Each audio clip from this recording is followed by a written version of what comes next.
Welcome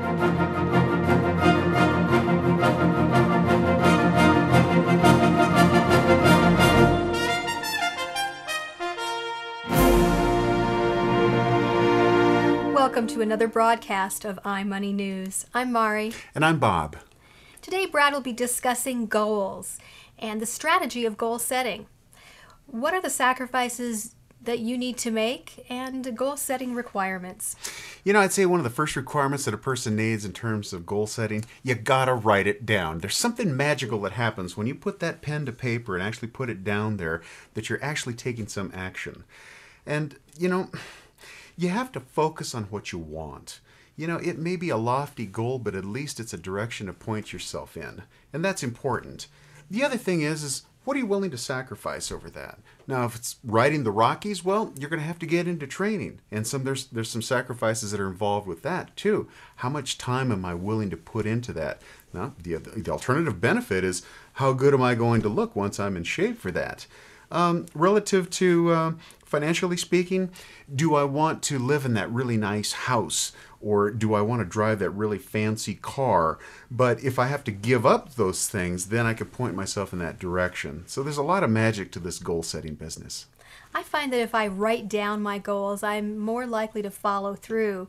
But if I have a goal and I don't write it down, then I only remember it as long as, maybe a couple of days. Whereas otherwise, if it's in my face every day, I am driven to make sure that I achieve that goal. So I'm very excited about this segment. Let's hear from Brad. Okay.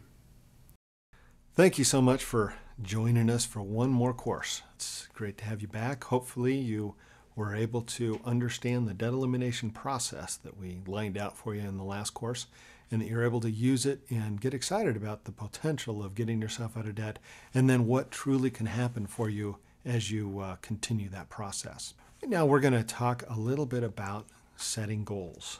And I know that's something that is common for maybe one time a year. We set some New Year's goals, and by March, we're laughing about how unsuccessful that process has been.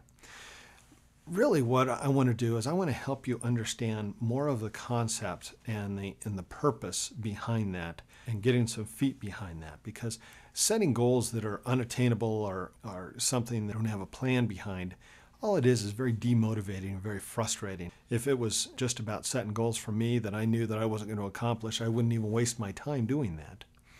But my objective is to get it to the place where you have some big pictures. Now, the first thing that I suggest is that you find yourself in a way that you're setting goals for each segment of your life.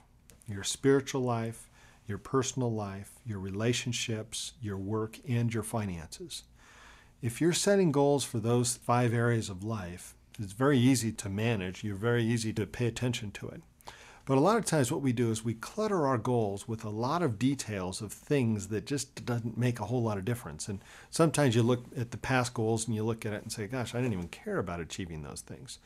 But what my goal is to get it to the place where you can create a vision for each one of those 5 areas of life. A big, big picture, a purpose for what you're trying to get accomplished. Something that you may never, ever achieve or attain in your life is getting you to the place where you have a big picture vision that you can keep focused on all the time. I'll give you an example is that maybe you have a goal of having $1 billion in a trust account that you can retire with and you give away for the rest of your life. That's a massive goal. Some people might have the means to be able to achieve that. I don't know many people that have that means, however.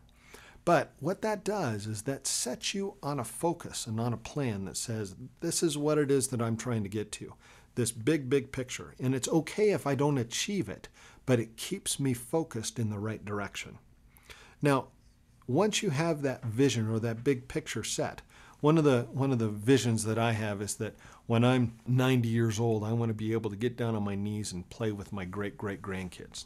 Now, that's a picture I have in my head that says this is what I would like to achieve in my personal physical world. Now, what do I have to do to be able to accomplish that?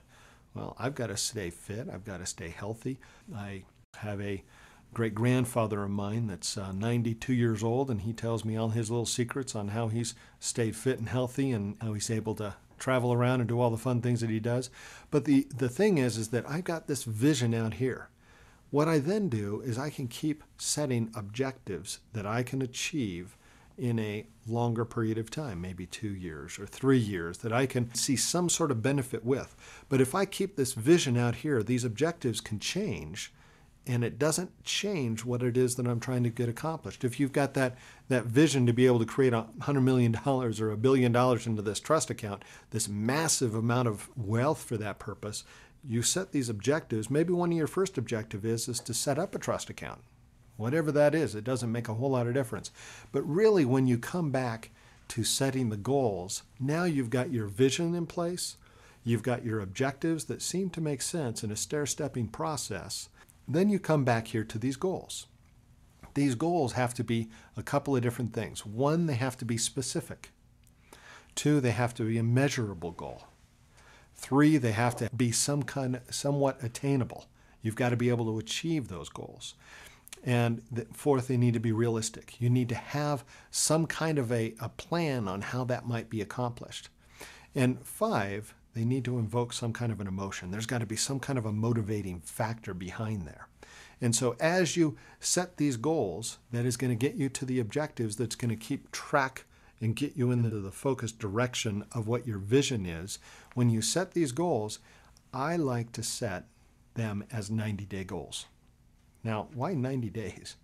Well, my goal is to be able to set them in a place that you can achieve something that's far enough out there that you have enough time to be able to work with, but it's also close enough that you can see accomplishment in that process. So you might have a vision to be able to create $100 million in this trust account that you want to give money away to. Maybe you get to $1 million. How bad is that? Maybe that's your big vision. Then you come back and you set an objective to say, okay, I need to open up a trust account. I need to get a trust account set and in place. Maybe I only put $100 in there. I'm not even anywhere near the $100 million or whatever the number is. But you come back here to your 90-day goal and say, well, you know what I'm going to do is I'm going to spend 90 days researching trust accounts to figure out how I'm going to open up this trust account and see how much money I need to get put aside for the purpose of opening up a trust account. That's your next 90 days. That is specific, that's measurable, that's attainable, that's realistic, and then invokes emotion if you're in the process of trying to accomplish that. So if you set small 90-day goals and you have it in track with an objective that's still in focus to your vision, you can accomplish great and amazing things. Now, you have some paperwork in your coursework, and in that paperwork, you have what you need to be able to walk through this process in all 5 of those areas. Hopefully that'll be very easy for you. The last portion of that is something very important. It's called knowing your sacrifice. If you're setting goals and you don't understand what your sacrifice would be, then it's not a goal. It's not something that you're going to be able to accomplish. For example, if your goal is to do that $100 million into the trust account or the $1 billion or however that would look, if that is your goal, what is your sacrifice? Well, maybe the sacrifice would be I might not be able to afford a vacation home in my retirement. Or maybe I can't give away as much money now as I was planning on, and I need to wait and build it up into an investment account. Whatever it is, if you list out your sacrifice, you then can look at that sacrifice and say, is that worth it to me? Maybe I want to give it all away now. Maybe I do want to have a vacation home. Well, at that point, your vision may be off track. It may not be something that's going to be beneficial for you, and you've got to make the adjustments that you need to.